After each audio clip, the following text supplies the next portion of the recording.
Hello, welcome to IMEX Vegas. I am Dahlia El Gazzar with Dahlia+, collaborating with the amazing virtual events group on this podcast series. And I am so lucky because I have M squared with me, and I only see Megan at shows. We do. And so that's very true, It is right? very true. And so Megan Martin with Sessionboard, welcome Thank to you. the podcast studio So for glad to be here. VEG and Dahlia+Agency. And how's it going? Second day, and I'm already exhausted. Literally exhausted. The show feels bigger than ever. Yeah. Like, hustling from end to end, trying to meet with everyone. I mean, it's a good problem to have that I've had, 16, 15 appointments yesterday. It was a lot, but that's a good problem to have. Totally. But the show is exhausting. so it is exhausting, and I've heard from especially first timers that they are overwhelmed and excited and like big eyes, and then the battery sort of like dims a bit, and then they're trying to find out how to like undim it again. For sure. So I think battery chargers and those type of recharging stations should be also for the attendees. Yeah, humans need recharging sometimes. Yes. So it even had me thinking about, should our booth be some kind of human recharge booth, like a de-engagement zone where you can reset. Exactly. Something like that would be very impactful. A nap nap pod pod. would be so good right Nap pod. now. I got you. Yes. Yes, we got this. So let's talk and laser focus Okay. on the programming, the sessions, the content. Smart Monday happened. Yep. Yesterday, today's day 2. Top thoughts, the good, the bad, the ugly here. Yeah, I think first thing right off the bat is all the education is in one spot. So from an attendee perspective, I get that. But if we're going to be talking about tech and the session is literally on the opposite end of the floor from where tech is, that doesn't advantage me in any way to want to talk about that.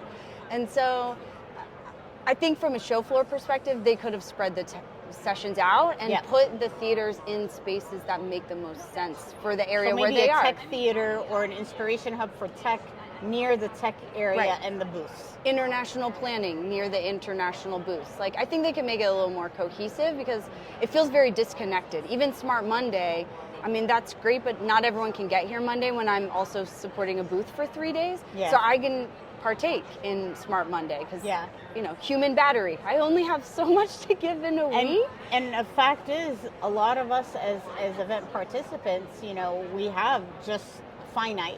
Exactly. And so what about the sessions that you've been at or like been part of that you can comment on? It's a great question. I honestly haven't been able to even attend that many sessions because they're in the middle of hosted buyer appointments, they're in the middle of our own appointments, and so I get the education is mostly for attendees and buyers, but I have a CMP, I got to keep my hours too, and so the programming is scheduled in the middle of when I have all my appointments, so it kind of disenfranchises any exhibitor learning or any of us being able to get some kind of education in there. I will say I spoke at a session yesterday, and no one I spoke with, it was a tech case study, and no one followed the directions except for me and one other person. And so by the time they went in alphabetical order, so by the time we came up, Sessionboard, S, at the bottom of the alphabet, basically no one was left because they were all just tech pitches. And so I think the IMEX as a whole could have done a better job prepping all of the speakers and making it vividly clear. And maybe instead of opening it up to all of us talk, it could have been a moderated discussion. Yeah. Because then I think people would have stayed more focused on it truly being a case study. Because ultimately by the time I got up there, like no one left in the room really. I didn't talk about our tech at all. I strictly focused on our client. And I'm not sure anyone even heard what I said because they were just so tuned out from everybody else. Well, I like your idea and your about having it either be like a moderated panel. I do know for a fact that not a lot of, especially the tech companies, and I love them to death, but not a lot of tech companies, and it depends on who's reading the emails that come. So as much as like IMEX is prepping the speakers and whoever those details go to, they might not be carried through.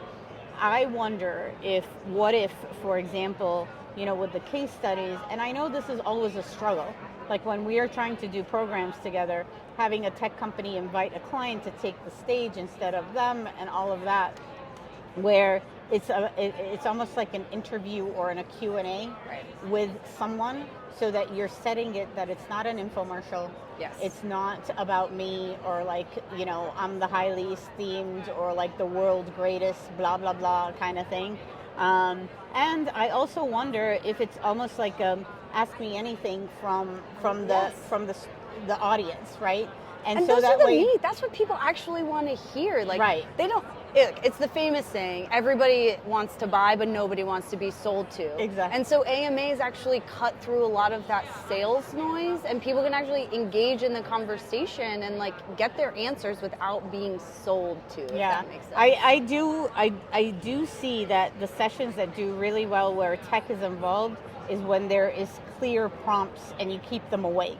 And so like it's like, engage or send in a comment or raise your hand if this happened to you kind of thing. It's just Exactly. like, For sure. keeps them alive until the very end. For sure. I will say from a scheduling perspective, the content I've seen, the speakers that they're curating for the show have been amazing. Yeah. Precious was a moderator of our I love session. her. She is the biggest ball of energy. I loved everything she had to say. She's a phenomenal speaker. So I think they're doing a really good job of diverse topics, diverse speakers, bringing a lot of different viewpoints and perspectives, not just in the content of there, but just different perspectives of the industry, pushing the boundaries.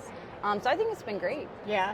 So any advice for, event organizers or event designers, where right now, when I, for example, as an attendee to conferences, if I hear the word plenary, I cringe.